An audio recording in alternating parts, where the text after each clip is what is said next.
Hi friends, నేను మీ బాలరెడ్డి. ఇక్కడ మేము 1 ఎకరా పొలంలో 5 రకాల ప్రధాన పంటలు అనేది వేయడం జరిగింది. 5 రకాల ప్రధాన పంటలు మరియు వాటితో పాటు 20 రకాల బయోడైవర్సిటీ పంటలు కూడా వేయడం అనేది జరిగింది. 5 రకాల ప్రధాన పంటలు ఏమిటంటే సజ్జ, ఉలవ, మినుము, పెసర, అలసంద మరియు గోంగూర. ఈ విధంగా 5 నుంచి 6 రకాల ప్రధాన పంటలు అనేది వేయడం జరిగింది. అలాగే 20 రకాల బయోడైవర్సిటీ అంటే నువ్వులు, పత్తి, కంది, ఆముదం, బెండ, మటిక, చుక్కుడు, బీర, ఇలా అన్ని రకాల కాయగూరలు మరియు ఆకుకూరలు అనేది కూడా వేయడం జరిగింది.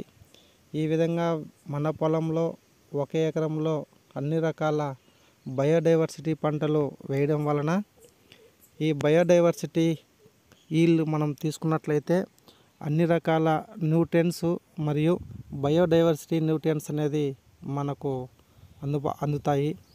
ఈ విధంగా అన్ని రకాల ఆకుకూరలు మరియు కాయగూరలు ఒకే పంట పొలంలో పండించడం వలన మన భూమిలో ఉన్నటువంటి సూక్ష్మజీవులకి అన్ని రకాల న్యూట్రియన్స్ అనేది అందుతాయి.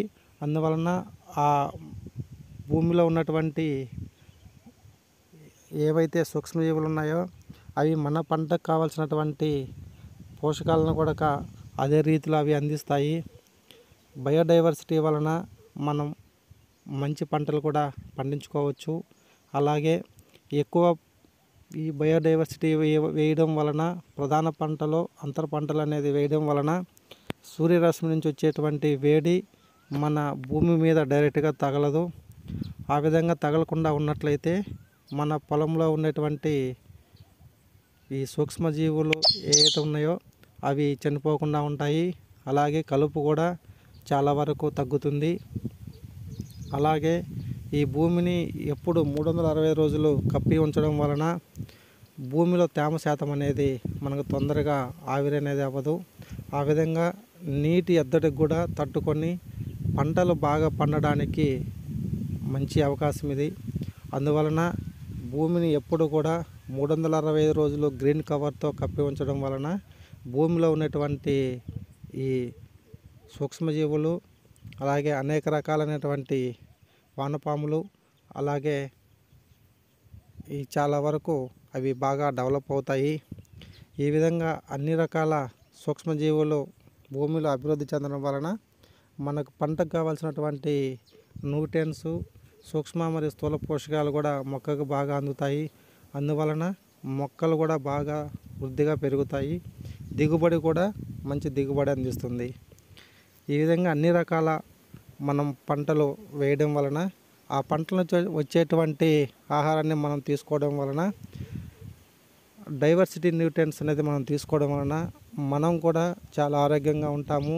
ఎటువంటి ఈ రోగాలు అనేది మనకు దరిచేరవు. అందువలన మనం ఎప్పుడు కూడా మనం ప్రతి పంటకి కూడా ఈ 365 రోజుల గ్రీన్ కవర్ అనేది ప్రతి సీజన్లోనూ మనం కంటిన్యూ చేయాలి. అలాగే అంతర పంటలు కూడా ప్రతి పంటకి అంతర పంటలు మనం ఎంచుకొని వేయాలి. ఈ విధంగా మనం పొలంలో అంతర పంటలు వేయడం వలన మనకు మంచి దిగుబడి అనేది వస్తుంది. తక్కువ ఖర్చుతో కూడా మనం మంచి దిగుబడిని సాధించవచ్చు. మన ప్రధాన పంటకు కావాల్సినటువంటి ఖర్చు కూడా మనం చాలా వరకు ఈ అంతర పంటల ద్వారా మనం తీయొచ్చు. ఒకే టైంలో 4-5 రకాల దిగుబడులు కూడా మనం సాధించవచ్చు. ఇప్పుడు సజ్జ టైంలో సజ్జ మరియు పెసర, మినుము, ఉలవ, అలసంద ఇవి కూడా మనం దిగుబడి అనేది వస్తుంది కనుక మనకు అన్ని రకాల కాయగూరలు పండుతవి. అలాగే ఆకుకూరలు ఈ విధంగా అన్నీ కూడా ఒకే టైంలో మనం తీసుకోవచ్చు.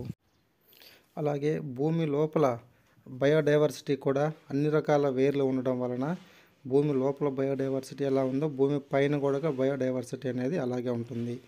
అలాగే ఈ విధంగా అనేక రకాల మొక్కలు వేయడం వలన ఈ పురుగులు ఎద్దడి కూడా మనం చాలా వరకు తగ్గుతుంది. ఈ తెగుళ్ళు కూడా గాలి నుంచి వచ్చే తెగుళ్ళు కానీ లేదంటే కీటకాల ద్వారా వచ్చే తెగుళ్ళు కూడా చాలా వరకు కంట్రోల్ అవుతాయి.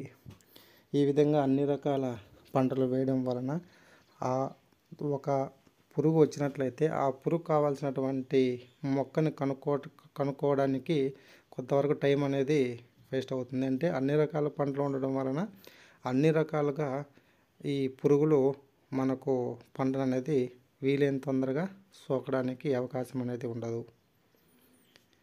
అందుకనే ఎప్పుడు కూడా ఈ బయోడైవర్సిటీ క్రాప్స్ అనేది మనం కొనసాగిస్తూ ఉండాలి. ఈ విధంగా పంట వేసిన తర్వాత ప్రతి 18 రోజులకు ఒకసారి ద్రవజీవామృతం అనేది పిచికారీ చేయాలి. ఆ తర్వాత భూమిలో కూడా వీలైనంత వరకు పారించడానికి చూడాలి.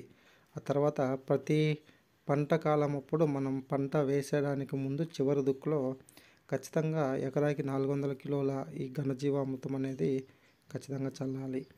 ఈ విధంగా చల్లినట్లయితే మనకు భూమికి కావాల్సినటువంటి మరియు మొక్కకు కావాల్సిన అన్ని రకాల పోషకాలు అందుతాయి.